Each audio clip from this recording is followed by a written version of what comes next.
Haleluya.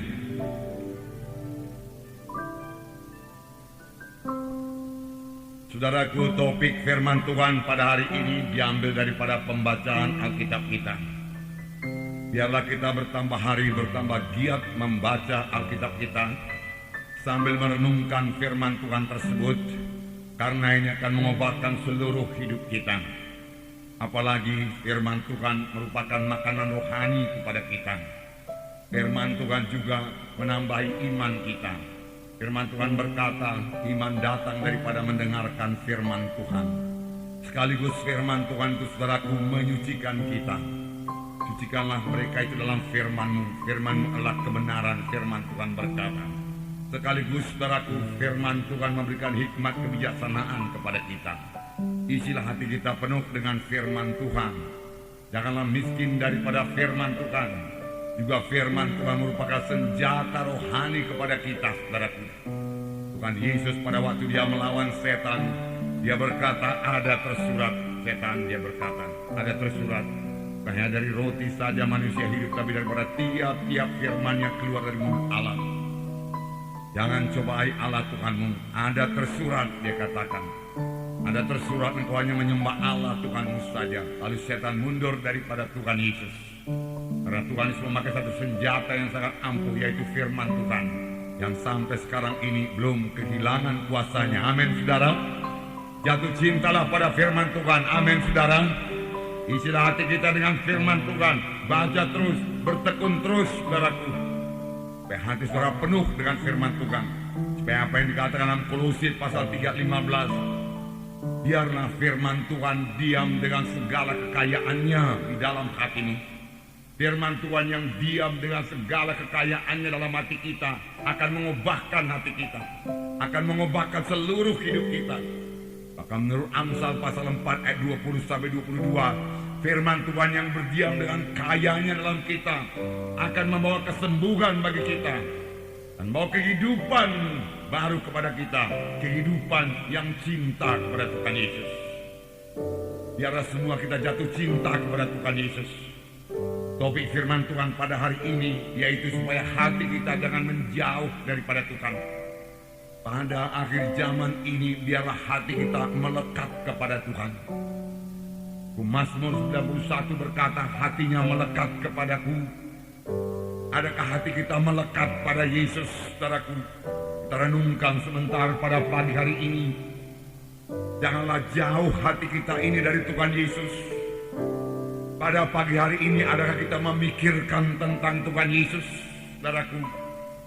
Pada pagi hari ini, adakah kita mengingat Tuhan Yesus? Apalagi pada waktu tadi kita bangun pagi-pagi, apakah yang pertama kali kita ingat, saudaraku? Adakah kita ingat Tuhan Yesus? Kalau kita ingat Tuhan Yesus, saudaraku, tandanya hati kita melekat kepada Tuhan Yesus. Hati kita dekat dengan Tuhan Yesus. Terlebih lagi, saudara, kalau kita rindu, saudaraku, kita mau untuk menyenangkan hati Yesus, saudara. Tujuan hidupku hanya untuk menyenangkan Engkau, Tuhan. Tanda hati kita melekat pada Yesus, tanda kita dekat dengan Yesus, saudaraku. Bahkan sebenarnya Yesus dalam hati kita, tapi kerap kali, saudaraku, kita take it for granted saja, saudaraku. Kerap kali, saudaraku, walaupun Yesus dalam hati kita, kita tidak merasakan kehadirannya. Pikiran kita, hati kita jauh, saudaraku, daripadanya. Firman Tuhan pada hari ini, saudaraku, mengajak kita, saudaraku, untuk melihat hidup kita, melihat hati kita. Karena hati manusia itu adalah kehidupan manusia seluruhnya. Adakah dia dekat dengan Tuhan? Adakah dia takut kepada Tuhan? Atau dia sudah jauh daripada Tuhan? Kalau hati kita sudah jauh daripada Tuhan, saudaraku, Tuhan menegur kita pada hari ini. Sama seperti dia menegur orang Farisi. Jalan yang paling baik yaitu bertobat sungguh-sungguh, saudaraku. Dengan hati yang dekat kepada Tuhan, kemenangan milik saudara. Dengan hati yang dekat kepada Tuhan, perubahan ajaib berlaku bagi saudara. Dengan hati yang dekat kepada Tuhan, doa saudara didengarkan dan dijawab Tuhan. Dengan hati yang dekat kepada Tuhan, saudara kuat dalam Tuhan. Dengan hati yang dekat kepada Tuhan, saudara diurapi dan saudara boleh memenangkan jiwa-jiwa buat Tuhan. Amin, saudara. Haleluya, Tuhan memberkati. Mari kita bersama-sama membaca Markus pasal 7 ayat 1 sampai 13. Dalam pembacaan Alkitab pada hari Jumat, saudaraku, yang lalu. Matius sudah selesai, kita masuk Markus, sudah sampai Markus pasal 7 ayat 1 sampai 13. Kita akan baca, saudaraku.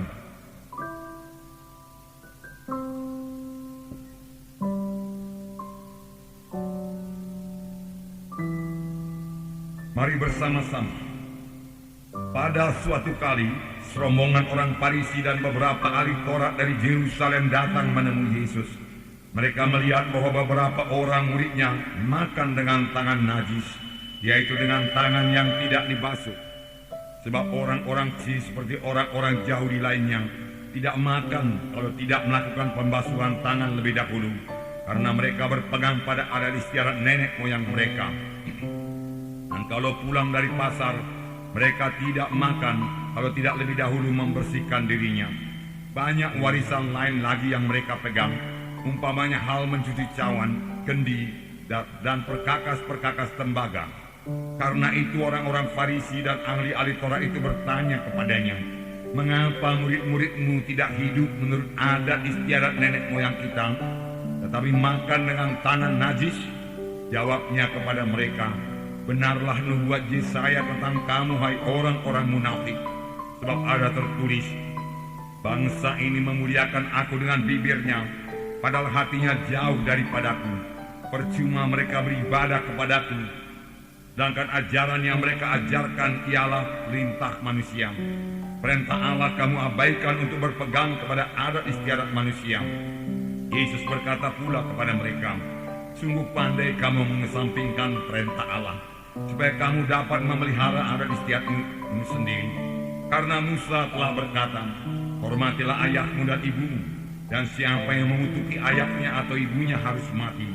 Tetapi kamu berkata, kalau seseorang berkata kepada bapaknya atau ibunya, apa yang ada padaku yang dapat digunakan untuk pemeliharaanmu sudah digunakan untuk korban, yaitu persembahan kepada Allah, maka kamu tidak membiarkannya lagi berbuat sesuatu pun untuk bapaknya atau ibunya.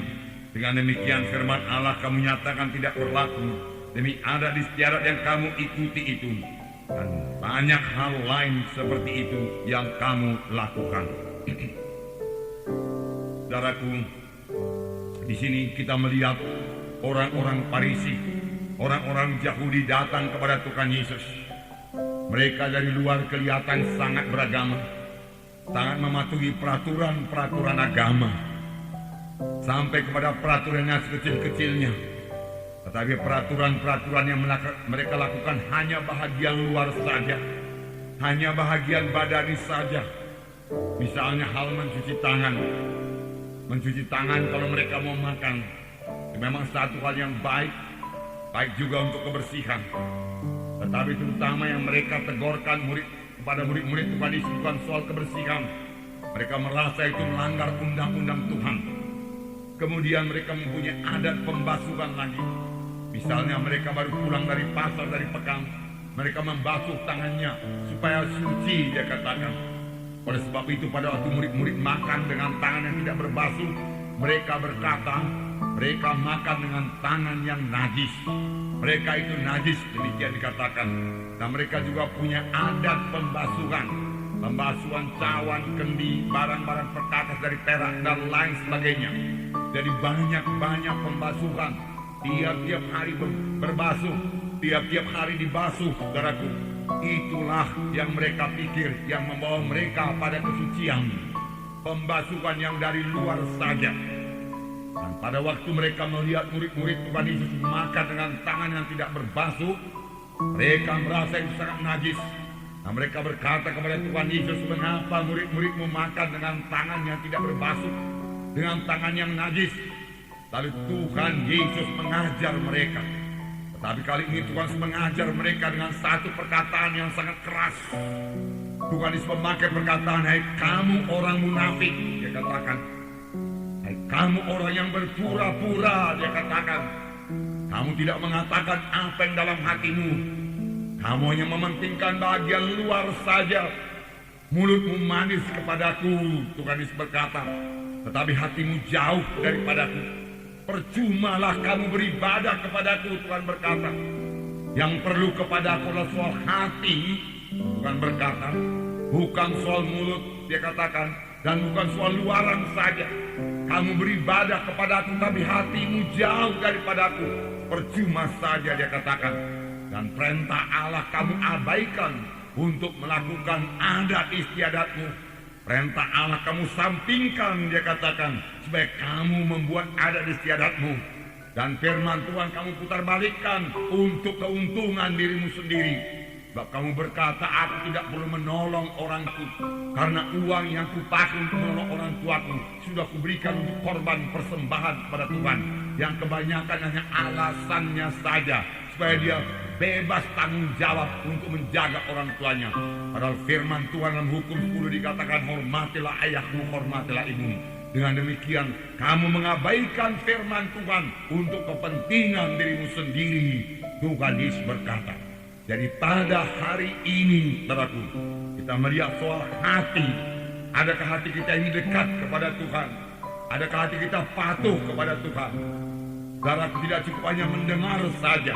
Kita ke gereja bukan hanya untuk mendengar firman Tuhan saja. Kita ke gereja untuk mendengar firman Tuhan dan untuk melakukan firman Tuhan, untuk mempraktekkan firman Tuhan di dalam hidup kita, saudaraku.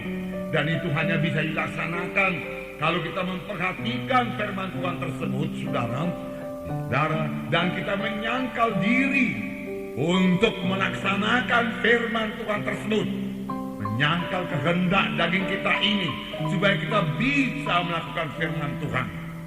Tanda hati kita dekat kepada Tuhan, saudaraku, adalah kita takut akan Tuhan. Takut akan Tuhan, kita mematuhi Tuhan. Saudaraku, terlebih pada akhir zaman ini, tanpa hati yang melekat kepada Tuhan, kita tidak akan menang dalam mengikuti Tuhan. Pada akhir zaman ini, tanpa hati yang dekat dengan Tuhan, hanya dengan hati yang jauh daripada Tuhan, hati yang penuh dengan segala perkara pada dunia ini, persoalan dunia ini, tidak akan bisa bertahan, saudaraku, melawan segala godaan setan dan godaan daya tarik materialistis dunia ini, saudaraku. Tetapi kalau hati kita dekat kepada Tuhan, Yesus yang terindah kepada kita, Yesus yang termulia kepada kita, dan jatuh cinta kepada Tuhan Yesus, itulah yang membawa kita untuk tetap bersekutu dengan Tuhan Yesus dan menang mengikuti Yesus di tengah-tengah segala gelombang dunia ini. Tidak bisa menghanyutkan kita. Amin, saudara. Jadi dekat dengan Yesus, saudaraku. Dekat dengan Yesus. Minggu yang lalu kita mendengarkan firman Tuhan mengenai Nuh. Firman Tuhan berkata pada waktu itu dunia ini penuh dengan kejahatan. Kecenderungan hatinya jahat semata-mata. Mereka berpikir perkara yang jahat. Mereka mau melakukan perkara yang jahat. Bahkan mereka mengucapkan perkataan yang jahat. 100 tahun lamanya mereka mengejek Nuh. Tapi firman Tuhan juga berkata, adapun Nuh itu seorang yang benar dan suci. Haleluya. Saudaraku, Tuhan, saudaraku, mau sidangnya benar dan suci pada akhir zaman ini. Karena inilah dia pengantin Kristus. Kitalah pengantin Kristus pada akhir zaman ini. Mana firman Tuhan berkata tidak bercacat, tidak berkerut. Berarti kita perlu dibentuk terus, saudaraku, sehingga tidak bercacat, tidak berkerut dan layak menjadi pengantin Kristus. Dan satu perkara lagi pada akhir zaman, sama seperti pada zaman Nuh, dia katakan manusia ini akan terbagi dua. Yang jahat akan bertambah jahat, tapi yang suci akan bertambah-tambah suci. Pilih bagian yang suci, saudaraku. Firman Tuhan berkata mengenai Nuh, adapun Nuh itu seorang benar dan suci, dan dia hidup bergaul dengan Tuhan. Alangkah indahnya ini. Bisakah sekarang ini kita hidup bergaul dengan Tuhan? Bisakah sekarang ini kita hidup berkata-kata dengan Tuhan, saudaraku? Saya katakan kepada saudara, itulah dia kekuatan kita. Saya katakan kepada saudara, untuk itulah kita diselamatkan Tuhan. Bukan untuk sekedar menerima berkat kesembuhan daripada Tuhan. Bukan untuk supaya sekedar saudaraku diberkati Tuhan dalam bidang materi. Bukan supaya sekedar kebaktian minggu. Tetapi supaya kita memiliki persekutuan yang indah dengan Tuhan. Doa saudaraku yang bersekutu dengan Tuhan. Mana firman Tuhan berkata, berdoalah kamu senantiasa. Firman Tuhan berkata, dan kita memiliki persekutuan. Kita mendengar suara Tuhan. Dan kita berkata-kata dengan Tuhan. Entahkah itu dalam hati kita, saudaraku, entahkah kita ucapkan, tapi kita merasakan kehadiran Tuhan dalam hidup kita. Dan kita bisa berkata-kata dengan Dia. Dan kita memiliki sukacita bersama-sama dengan Yesus. Inilah hidup anak Tuhan pada akhir zaman. Sama sebagaimana hidup Nuh, saudaraku. Hidup Nuh bergaul dengan Tuhan. Amin, saudara. Itu hati yang dekat, saudaraku, kepada Tuhan. Hati yang melekat kepada Tuhan. Saudaraku, hati yang mengasihi Tuhan. Bagaimana kalau seorang dalam dunia ini saling mengasihi satu sama lain? Dia suka dekat satu sama lain. Bagaimana kalau dalam dunia ini saudaraku orang saling mengasihi satu sama lain, saudaraku? Dia suka berkata-kata satu sama lain. Demikian kalau kita cinta kepada Tuhan Yesus, kita suka berkata-kata kepada Tuhan Yesus. Walau mata kita tidak melihat Dia, kita ingat Dia selalu. Adakah kita mengingat Yesus selalu, saudaraku? Atau barang yang lainkah yang kita ingat, saudara? Adakah kita ingat Yesus selalu, saudara? Adakah kita berkata-kata dengan Dia, saudara? Adakah kita fellowship dengan Dia, saudara? Adakah tujuan hati kita menyenangkan hati Yesus, saudara? Saudara, itulah hati yang dekat kepada Tuhan Yesus. Dan kita akan mendengar suara Tuhan. Dan kalau kita sudah mendengar suara Tuhan, sama sebagaimana Nuh mendengar suara Tuhan, apakah yang diperbuat oleh Nuh?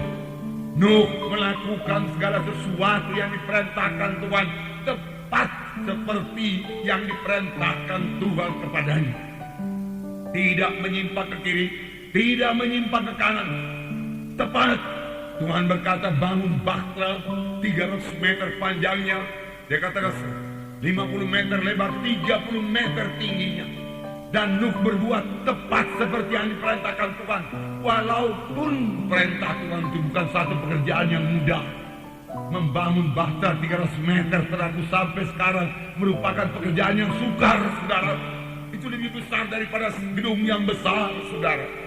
Karena akan memuat segala binatang-binatang dan segala yang hidup dalam dunia ini. Tapi Nuh mengerjakannya dengan tekun. Perhatikanlah ini, saudaraku. Nuh patuh kepada Tuhan. Karena Nuh percaya kepada Tuhan. Kalau kita betul-betul mau selamat, saudaraku, saudara kita percaya dan patuh, maka kita akan mengalami berkat Tuhan. Dan dibutuhkan ketekunan juga, saudaraku, dalam mengikut Tuhan. Amin, saudara. Ketekunan, saudara, ketekunan. Sama sebagaimana Nuh tekun dan menghadapi semua oposisi-oposisi yang mau menarik Nuh keluar dari jalan Tuhan. Tetapi Nuh, saudaraku, bisa mengalahkan mereka semua. Demikian hidup pada akhir zaman ini, saudaraku. Jangan ada, saudaraku, yang menarik saudara keluar daripada jalan Tuhan. Yang menarik saudara keluar daripada persekutuan dengan Tuhan, yang membuat saudara jauh daripada Tuhan. Banyak perkara dunia ini bisa membuat kita jauh daripada Tuhan. Perkara dosa, perkara duniawi, segala sesuatu dari TV ini, saudaraku, bisa menundukkan hati kita dan pikiran kita, sehingga kita tidak memikirkan tentang Tuhan Yesus. Saudara, semua itu membuat kita jauh daripada Tuhan. Mari isi hati kita dengan firman Tuhan. Amin, saudara. Firman Tuhan menekankan sekali lagi dalam Yehezkiel 33 ayat 31 sampai 32. Yehezkiel 33 ayat 31 sampai 32. Dan mereka datang kepadamu seperti rakyat berkerumun di hadapanmu sebagai umatku. Mereka mendengar apa yang kau ucapkan, tetapi mereka tidak melakukannya. Mulutnya penuh dengan kata-kata cinta kasih, tetapi hati mereka mengejar keuntungan yang haram. Sungguh engkau bagi mereka seperti seorang yang melakukan syair cinta kasih dengan suara yang merdu dan yang pandai main kecapi. Mereka mendengar apa yang kau ucapkan, tetapi mereka sama sekali tidak melakukannya. Saya kasihan kepada Nabi Yehezkiel, saudaraku. Apa yang jadi kepada Nabi Yehezkiel ini, saudara lihat di sini. Dia datang kepada rakyat, dan rakyat berkerumun mendengarkan apa yang dikatakannya. Dan mereka mendengarkan apa yang kau ucapkan dikatakan, tetapi mereka tidak melakukannya. Mereka mendengarkan, mereka mengiyakan dikatakan, mulutnya penuh dengan kata-kata cinta kasih, tapi hati mereka tidak di situ. Hati mereka mengejar keuntungan yang haram. Pikiran mereka mengenai bisnis mereka di luar. Pikiran mereka mengenai barang-barang materi di luar sana. Lalu Yehezkiel melayani terus. Apa yang jadi kepada Yehezkiel? Yehezkiel sebagai badut di tengah-tengah mereka. Firman Tuhan berkata 32. Sungguh engkau bagi mereka seperti seorang yang melakukan sayur cinta kasih dengan suara yang merdu dan yang pandai main kecapi. Mereka mendengar apa yang kau ucapkan, tetapi mereka sama sekali tidak melakukannya. Inilah roh akhir zaman, saudaraku. Mereka mau, saudaraku, mendengarkan firman Tuhan sebagai penghiburan di gereja, saudara. Tetapi mereka sama sekali tidak mau menyangkal dirinya untuk melaksanakan firman Tuhan. Betapa menyedihkan. Nabi Yehezkiel berkhotbah. Oh, mereka menerima perkataan yang manis. Mereka sukakan perkataan yang manis. Maka dikatakan di sini engkau kepada mereka sebagai orang yang menyanyikan lagu cinta kasih, dan mereka senang, mereka tertawa. Tetapi mereka tidak mau melakukan apa yang kau katakan. Firman Tuhan berkata, saudaraku, banyak sekarang ini saudaraku datang ke gereja, saudaraku, untuk mencari hiburan. Saudaraku, ke gereja bukan untuk mencari hiburan, saudaraku. Memang kita bersuka cita di gereja, tidak bisa dibantah, karena Roh Kudus hadir di tengah-tengah kita. Kita bersekutu dengan Tuhan, dan Roh Kudus menguatkan kita untuk melaksanakan firman Tuhan. Firman Tuhan juga berkata, hendaklah kamu jadi pelaku-pelaku firman Tuhan, bukan hanya pendengar saja. Mari lakukan firman Tuhan, maka saudara akan menerima berkat Tuhan sepenuhnya kepada saudara. Belakangan ini, saudaraku, kita mendengarkan firman Tuhan mengenai perkunjungan, di mana jiwa-jiwa perlu dikunjungi, di mana jiwa-jiwa perlu dibawa kepada Tuhan, karena banyak jiwa-jiwa terhilang. Ada jiwa yang mundur, ada jiwa yang perlu dimuridkan. Mereka belum training, saudaraku, dan bahkan mereka tidak mengerti apa itu training. Mereka memerlukan bimbingan. Saudaraku, dengan suara Roh Kudus waktu saudara berdoa, apalagi pada waktu KKS sudah dibicarakan pada saudara untuk mengunjungi jiwa-jiwa tersebut. Saudara mengunjungi jiwa-jiwa perlu tindakan. Tidak cukup dengan doa saja, saudaraku. Kita harus memberikan waktu kita untuk mereka, saudara. Paulus berkata kepada orang Tesalonika, apa yang dikatakan? Kami sangat cinta kepadamu. Oleh sebab itu kami bukan saja rela membagikan Injil Allah kepadamu, tapi kami juga rela membagi hidup kami dengan engkau. Kami sharing hidup kami dengan engkau. Kami bagikan bagian dari hidup kami kepadamu, karena engkau sangat kami kasihi. Hati yang dekat dengan Tuhan, hati yang mengasihi Tuhan, hati yang mengasihi Tuhanlah hati yang mengasihi jiwa-jiwa. Amin, saudara. Mengasihi tidak cukup hanya dengan perkataan saja. Mengasihi harus dengan perbuatan. Firman Tuhan berkata, sama sebagaimana iman tanpa perbuatan juga kosong, demikian kasih juga dengan perbuatan. Lihatlah jiwa-jiwa. Dan rasakanlah bagaimana indahnya memenangkan jiwa-jiwa buat Tuhan. Sedangkan malaikat ribuan bersorak-sorai. Lihatlah perumpamaan Tuhan Yesus mengenai seorang gembala yang kehilangan seekor domba. Dia mencari domba itu sampai dapat. Ketika dia dapat domba itu, dia pangku domba itu. Dia bersuka cita karena domba yang hilang telah kembali. Demikian kalau saudara memenangkan jiwa-jiwa, saudara boleh kesukaan daripada Tuhan. Dan dengan kesukaan daripada Tuhan, hidup rohani saudara bertumbuh. Hidup rohani saudara berbuah. Bukankah Tuhan menghendaki kita bertumbuh? Amin, saudara. Amin, saudaraku. Tuhan menghendaki kita berbuah. Amin. Bahkan firman Tuhan berkata, pohon yang tidak berbuah ditebang. Bukankah anugerah Tuhan sudah limpah kepada kita? Betul, saudaraku. Bukankah Tuhan telah memberkati kita dan menolong kita? Amin. Masih banyak yang lain yang perlu ditolong. Mari bergerak. Maukah saudara bergerak, saudaraku? Maukah saudara bergerak, saudaraku? Haleluya. Haleluya. Nah, puji Tuhan, saudaraku, puji Tuhan. Nah, saudara yang kekasih, kita bergerak dengan hati yang kasih. Jangan sebagaimana orang Farisi dan ahli-ahli Taurat ini. Mereka datang, saudaraku, dari Yerusalem ke Galilea. Berapakah jaraknya, saudaraku? 100 km. Apakah mereka naik mobil? Tidak ada mobil waktu itu. Untuk apa mereka bergerak sedemikian jauh? Untuk bertemu dengan Yesus. Untuk apa mereka bertemu dengan Yesus? Untuk mencari kesalahan Yesus. Ada orang paling suka cari kesalahan pendeta. Kalau sudah cari kesalahan saya, pasti dapat. Mengapa? Karena saya ini belum sempurna. Nanti kalau sudah terangkat ke atas, sudah cari kesalahan saya, maka di situ saya tidak punya salah lagi, sudah sempurna sama sekali. Di sini belum sempurna. Tapi apakah berkat yang terperoleh dengan mencari kesalahan seorang? Firman Tuhan tidak menyuruh kita mencari kesalahan seorang. Firman Tuhan menyuruh kita mengampuni orang yang bersalah kepada kita. Tapi mereka datang 100 km kira-kira jauhnya untuk mencari kesalahan Yesus. Dan betapa gembiranya mereka waktu mereka mendapati bahwasanya murid-murid Tuhan Yesus makan dengan tangan yang tidak berbasuh.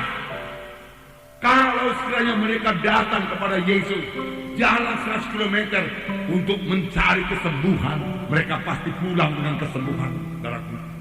Kalau mereka datang mencari Yesus, saudaraku, untuk mencari keampunan dosa, karena mereka sadar dirinya orang berdosa, perlu keampunan dosa. Mereka sadar mereka tidak bisa menyelamatkan diri sendiri. Mereka pulang dengan keampunan dosa, keselamatan jiwa. Sayangnya mereka tidak menyadari diri mereka orang berdosa.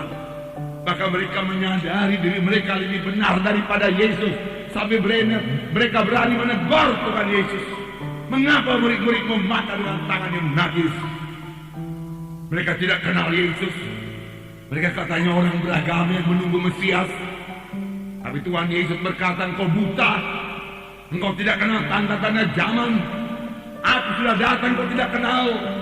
Saudaraku, kita juga tidak akan kenal firman Tuhan sepanjang hati kita jauh daripada Tuhan. Hati kita dipenuhi dengan kemarahan, kebencian, balas dendam, kesombongan. Maka saudaraku, kita tidak akan kenal, kita akan buta terhadap firman Tuhan. Orang-orang Farisi menganggap dirinya pandai luar biasa, lebih daripada Tuhan Yesus. Kalau saja mereka datang buat keampunan dosa, puji Tuhan. Maka saudara lihat dalam Alkitab bagaimana seorang yang lumpuh datang kepada Yesus pada waktu Tuhan di Kapernaum. Mereka tidak dapat masuk bertemu dengan Tuhan Yesus karena pintu jendela penuh dengan jiwa-jiwa. Mereka membuka atap. Lalu mereka menuntun ke bawah orang yang sakit tepok itu. Firman Tuhan berkata, ketika Tuhan Yesus melihat iman mereka itu, ketika Tuhan Yesus melihat iman dan tindakan mereka itu sebenarnya, karena iman nyatakan dengan tindakan, apakah kata Tuhan Yesus? Hai anakku, dosamu sudah diampuni. Hai anakku, dosamu sudah diampuni. Berdosakah kita pada hari ini? Mari datang kepada Tuhan Yesus dengan iman. Kalau kamu mengaku dosamu, Allah itu setia dan adil, maka Ia akan membasuh kamu dengan darahnya dan kamu akan menjadi bersih. Firman Tuhan berkata. Kemudian ahli-ahli Taurat orang Farisi mulai bicara. Mereka berkata, siapa orang ini sehingga dia bisa mengampuni dosa? Tetapi Yesus mengetahui hati mereka itu. Hati-hati saudaraku, saya tidak mengetahui hati saudara. Tetapi Yesus mengetahui hati saudara, hati kita masing-masing. Tidak ada terlindung kepada Tuhan Yesus. Apakah kita mencari kemuliaan diri kita sendiri, mementingkan diri kita sendiri saja, saudaraku? Bertobat, bertobat. Tuhan, berikan hati yang lembut, memberi kemuliaan kepada amat Tuhan. Aku tidak boleh curi kemuliaan. Jangan kamu nyombongkan diri, Tuhan berkata. Andaikan saudara menyanyi punya talenta, beri kemuliaan bagi Tuhan. Amin, saudaraku. Nah, saudaraku,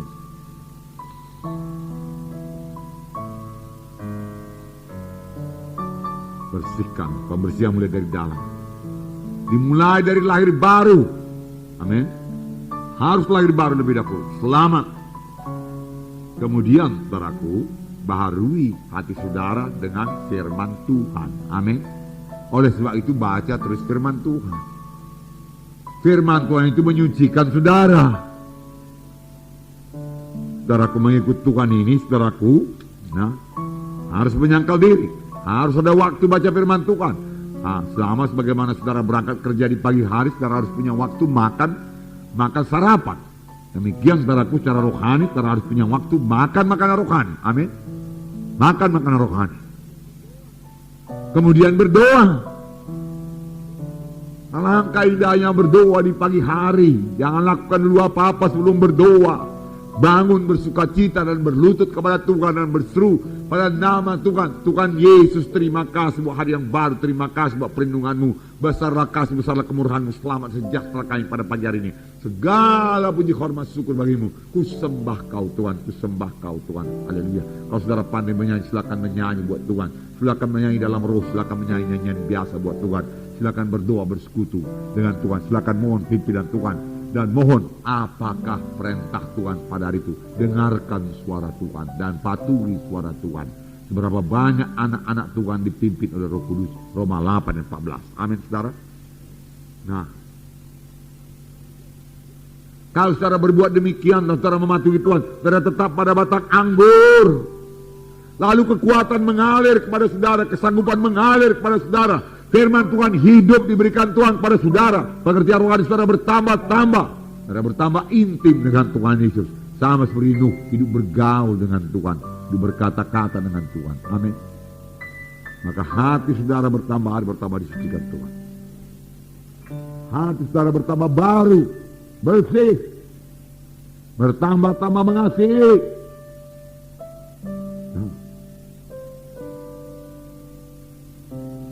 Hidupku ini bukannya aku lagi, tapi Yesus hidup dalamku. Amin. Kamulah terang dunia ini. Adakah kita menjadi terang dunia ini, saudaraku? Ya. Hidup kita lain daripada orang dunia ini. Dan orang dunia tahu hidup kita sudah berubah. Orang dunia mesti melihat hidup kita sudah berubah. Kita harus menjadi terang pada akhir zaman ini, saudaraku. Nah, inilah yang bertahan terhadap gelombang pada akhir zaman ini. Tekanan-tekanan pada akhir zaman ini. Penderitaan pada akhir zaman ini. Yaitu orang yang tetap dalam Yesus. Bersekutu dengan Yesus. Dalam doa yang tetap bersekutu dengan Yesus. Dalam firman Tuhan. Dalam pelayanan.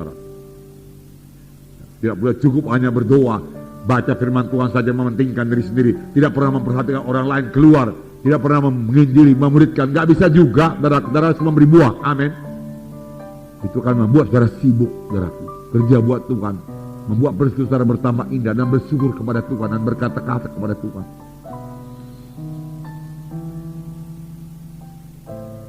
Bertahun-tahun lamanya saya ini mati, saudaraku, membawa mobil, saudaraku, bersekutu dengan Tuhan.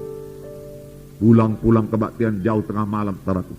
Saya berkata-kata dengan Tuhan. Kebanyakan sudah tidur, saya bisa bersekutu dengan Tuhan. Air mata saya kerap kali bercucuran karena saya rasakan kasih Tuhan. Saya sampai di rumah segar karena saya bersekutu dengan Tuhan. Panjang jalan berkata-kata. Bahkan pada waktu itu saya belum begitu mengerti pun berkata-kata, tapi saya rasakan hadirat Tuhan. Simple. Harus saudara mau.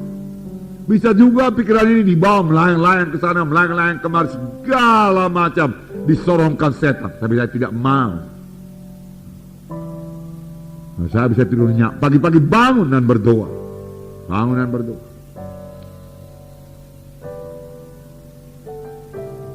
Karena kebanyakan saudara masih muda. Bangunlah jam 5 pagi. Berdoalah jam 5 pagi. Untuk kekuatan saudara, karena saudara semua pelayan Tuhan. Baca Alkitab saudara, sangka diri saudara. Kalau saya tidur saudara kurang, saudaraku cepat tidur. Ya ada pelayanan seperti ini, saudaraku. Masih usahakan dengan sebanyak tiba di rumah. Dan sudah tiba di rumah, saudaraku, ya siapkan diri saudara. Entahkah itu makan, minum, kemudian tidur. Ya, besok bangun pagi-pagi dan berdoa. Tidak ada satu pelayanan pun yang berhasil tanpa disiram oleh doa, tanpa doa yang cukup. Tidak ada satu anak Tuhan yang bisa kuat, saudaraku, tanpa berdoa, tanpa firman Tuhan. Dia tidak bisa kuat, saudaraku. Itulah hidup kita sekarang ini. Itu perlu penyangkalan diri, saudaraku, penyangkalan diri. Hidup berdoa itu, saudaraku. Penyangkalan diri. Tanpa penyangkalan diri tidak bisa. Dalam Lukas 9 ayat 23 dikatakan, untuk inilah, saudaraku, dengan melakukan inilah, saudaraku, hati kita jadi baru. Katanya kepada mereka semua, setiap orang yang mau mengikut aku, ia harus menyangkal dirinya, memikul salibnya setiap hari. Kapan, saudaraku? Setiap hari. Dan mengikut aku setiap hari. Jadi mengangkat salib kapan? Bukan sekali setahun. Ada juga orang lain, saudaraku, angkat salib dari kayu betul-betulan, saudaraku. Digeret-geret, seret-seret sepanjang jalan, saudaraku, sekali setahun. Firman Tuhan berkata setiap hari angkat salib. Maka, saudaraku, sekali setahun lagi angkat salib. Memang kerap kali pun angkat salib sekali setahun itu upacara sajanya itu. Belum tentu hatinya, saudaraku, betul-betul menyangkal diri. Belum tentu hidupnya menyangkal diri. Dan memikul salib. Saudara lihat orang memikul salib, saudara lihat Tuhan Yesus memikul salib. Menderita apa tidak, saudaraku? Menderita. Menderita. Tapi Yesus sukacita. Sukacita. Petrus boleh jadi disalib juga, cuma disalib terbalik, saudaraku. Dia tidak takut. Dia bersukacita. Saudara, penderitaan kita apa? Karena saudara tidak mau kompromi, saudara akan menderita. Karena saudara memberitakan Yesus, saudara akan menderita. Karena saudara diserang oleh setan, saudara akan menderita. Walaupun kalau kita berjaga-jaga, kita pasti menang. Oleh sebab itu firman Tuhan berkata, berjaga-jagalah dan berdoalah. Berdoalah, berdoalah, berdoalah. Sangkal diri untuk berdoa di pagi hari. Sangkal diri untuk berdoa di pagi hari. Menyangkal diri untuk baca Alkitab. Renungkan firman Tuhan. Kapan mulai datang pikiran-pikiran yang tidak senonoh, yang tidak patut dari setan, tolaklah. Amin, saudaraku. Tolak, saya buang kau dalam nama Yesus. Saya tidak mau engkau di dalam nama Yesus. Demikian. Kapan setan mulai menyodorkan, saudaraku, buku-buku yang tidak layak, yang merugikan saudara, tolaklah. Alkitab kita masih banyak, buku rohani masih banyak mau dibaca, saudaraku. Amin, saudara. Ya. Lalu betul-betul, saudaraku, yang di dalam ini suci, saudaraku. Hati yang dikuduskan dan hati kita dekat dengan Yesus, bersatu dengan Yesus. Yesus dalam hati kita. Amin, saudaraku. Tidak sampai seperti yang dikatakan Tuhan kepada orang Farisi, hatinya jauh daripada aku. Tapi biarlah Tuhan Yesus berkata, aku berada dalam hatinya. Yesus, saudara, berkata, aku hadir anakku, Tuhan berkata. Di manakah engkau, Tuhan Yesus? Aku ada dalam hatimu, anakku. Alangkah indahnya itu. Aku ada dalam engkau, anakku. Engkau tidak perlu takut, anakku. Aku beserta dengan engkau, anakku. Dia berkata, yang paling indah. Nah, saudara. 1 Petrus 2 ayat 20-21. 1 Petrus 2. Adakah penderitaan? Ada. Bukankah penderitaan saya sudah ditanggung Tuhan Yesus? Saudara berkata, betul. Loh, kok masih ada penderitaan? Saudara berkata, Penderitaan yang ditanggung Tuhan Yesus, penderitaan kutuk dosa, penyakit, kemiskinan, kematian kedua kali, itu sudah ditanggung Tuhan Yesus. Karena Tuhan Yesus telah menjadi substitusi kita untuk itu, ganti kita untuk itu, amin. Tapi ada penderitaan lain lagi, dengar 1 Petrus 2:20. Sebab dapatkah disebut pujian jika kamu menderita pukulan karena kamu berbuat dosa? Bukan karena itu, bukan karena dosa. Tetapi jika kamu berbuat baik dan karena itu kamu menderita, maka itulah kasih karunia Allah.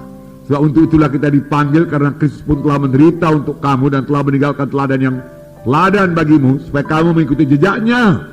Ia tidak berbuat dosa dan tipu daya tidak ada dalam mulutnya. Tetapi kemudian dia disalib untuk mengangkat dosa manusia ini. Karena saudara hidup benar, ya, saudara menderita. Sama sebagaimana Lot hidup benar, dia menderita daerah Sodom karena sekelilingnya dosa. Sudah. Dan dia disingkirkan karena dia tidak mau ikut dosa. Demikian saudara boleh disingkirkan, diberhentikan dari pekerjaan karena saudara tidak mau kompromi. Itu macam penderitaan. Orang tidak mau berkawan pada saudara karena saudara tidak mau kompromi. Puji Tuhan, masih banyak anak Tuhan begini, banyak, saudaraku, di mana saudara boleh membina persahabatan kasih yang suci, saudaraku. Ya, biar semua kita sesama anggota tubuh saling mengasihi dengan kasih yang suci, saudaraku.